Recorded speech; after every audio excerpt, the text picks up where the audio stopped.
a Mishimoto radiator, overflow jug, and a new washer tank radiator hold. It's getting a 130 amp alternator upgrade.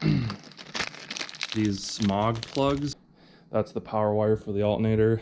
I got a new radiator fan and water pump because the water pump's leaking. A new Maximum Motorsports front strut bar. All right, first things first, I'm gonna start by unhooking the battery. But actually, before I do any of that, what I really need to do is get this thing jacked up and get the subframe connectors painted. The welds have primer on them, but they really need to get like paint and stuff.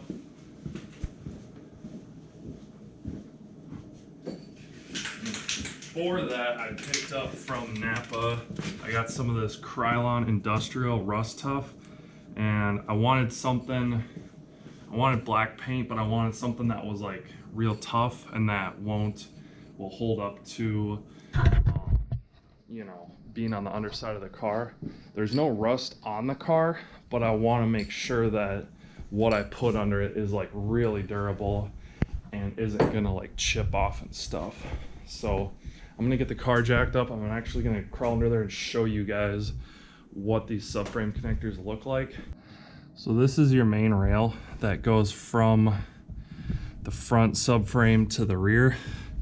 And then it comes with these right here. This is what they call like a jacking rail. It welds directly to your pinch weld. And mine were a little screwed up, my pinch welds, so the mechanic had to sit and straighten them out. And they're still like a little tweaked, but that's okay. But they then have what's part of the fit system is these like cross braces that go between the jacking rail and the main rail. So you can see this consists of like 3 bars that go between the jacking rail and the main rail. Here, here, and here. And then there's these cross members that kind of diagonally go between the 3. And they also, when you put them on, this like bracket is like not a permanent, it's just a collar that slips over this part, because no car is like perfect, especially with this being a 30-year-old car. It has been in an accident before, and so it wasn't perfect. And so this allows you to like, I guess, get it perfect and get it where you need it to be. And then you just weld that collar. And it's on that like all 3. And then there's another bracket in the back. And then the other thing about this is the main rail has a bracket that bolts to the seat bolts. It comes with new seat bolts, and you bolt your seat in, and then this, they're just longer, and then you bolt the bracket to that, and that helps hold it up while you're welding it on. Again, I didn't weld this on. I had a mechanic do it because I wanted somebody who knew what they were doing to do it, and I don't have a welder good enough for this. Someday I will, but for now I had a mechanic do it, and I'm glad I did, because this was a big job for him. He said it took him about 9 hours to do it. But anyways, this is kind of what you're looking at. I got this because this is actually the best system you can get for Fox bodies. All other systems, other than I think the Kenny Brown system it is, all the other ones just have that main rail that goes between the front subframe and the front frame rails, I guess, and the rear frame rails. It doesn't weld to the like the K member, but it has a K member. Let's see here, right here. This is the K member that everything bolts to, and then there's these frame rails that are like a permanent part of the car, because the K member can unbolt. These can't. So you can still get your K member on and off, and then in the rear, it just welds to your torque boxes. But anyways, this and like the Kenny Brown system, I think it is, are the only systems that also have these jacking rails and then have the webbing going between them. And that's why I picked this, because I don't really want to put a 4-point cage in it. This system wasn't cheap. Most of the Subframe connectors will run you about $150. This setup was about $450, and then you can imagine how much it cost me for about 9 hours of labor to have the mechanic put them on. But this is now a permanent part of the car, and it's arguably the most important thing you can do to a Fox body. The most notable difference driving it that I've found, and this is a stock motor, mind you, everything's stock on the car, but the biggest thing I've noticed, when you gun it, it just goes. There's no like twist or like, you know, there's nothing goes on with the chassis. It literally just like, you know, glides forward. You can tell all the power is going through the drivetrain and none of it's like twisting up the car. So definitely, if you're gonna do subframe connectors, I highly recommend this setup. This isn't something you should skip on.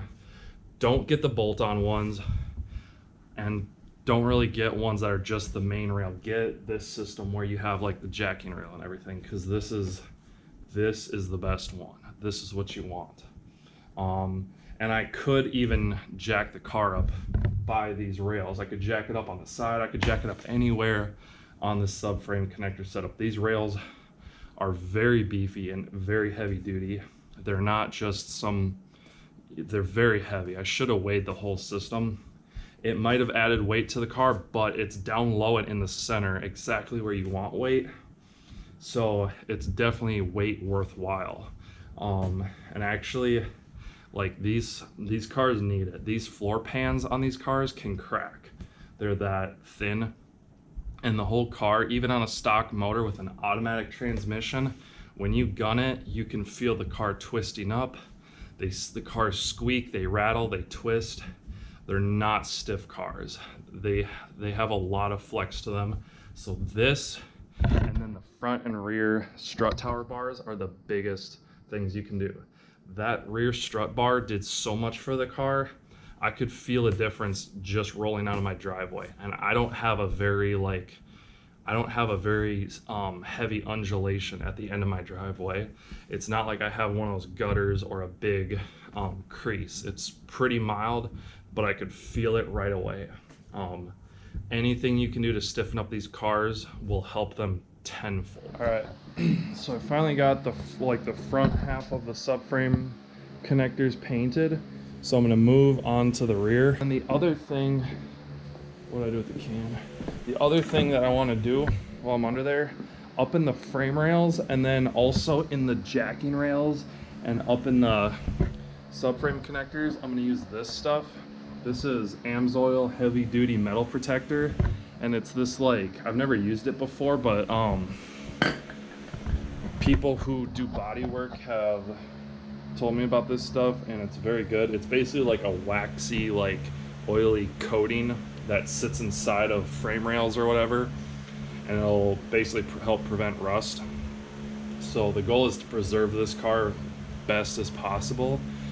So I want to use that stuff on this stuff. I was going to use WD-40, but then I remembered I have this stuff, so we're going to use that stuff because this will last longer than WD-40.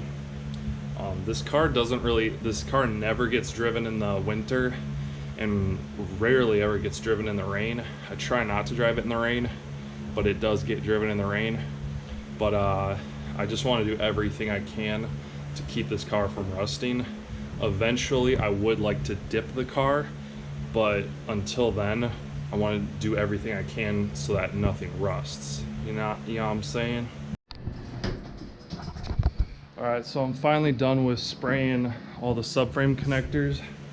I don't have an oil filter, so I can't do the oil change, so I'm going to do that later. But I did about 2 to 3 coats, depending on where it was, 2 to 3 coats, heavy coats along the subframe connectors. So I'm not going to drive it for the next like 2 to 3 days because I want all that stuff to cure. I still need to spray some metal protector in the frame rails, but I'll worry about that later. Right now, I have the 2 upper radiator supports off. Now I'm going to drain the coolant and pop the cap off, and I want to get all the stuff out that doesn't need to be here or that we're replacing or that's in the way.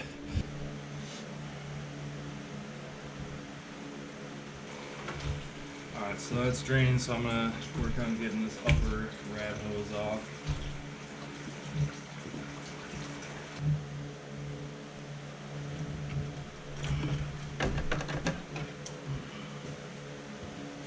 Fan's out. I gotta unbolt the fan from the clutch and get that swapped out. But only thing now holding this thing in, the radiator, is that lower radiator hose and then the transmission cooler lines. And those I know they'll come loose because I've had the transmission or the radiator out before. That's nothing new. And then actually here, if it'll focus, it's hard to see, but there's like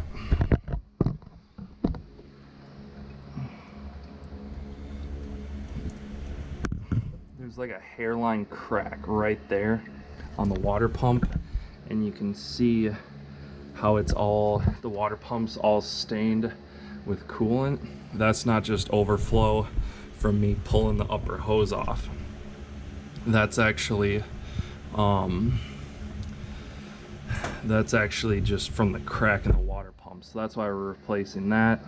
I'm about to take the alternator out. That's the next step. So I gotta get the water pump out, but I want to deal with the alternator real quick. I don't know if I'm gonna get the water pump out tonight, but the other thing that I've been running into is all these plastic clips that hold this wiring harness, this lower wiring harness across here. All the tape was like super old and brittle. So if you have to do electrical tape, you want to get Super 33 Plus. Can y'all see that? She's already looking a lot cleaner. Brand new electrical tape. That's a lot better than all this old crusty stuff.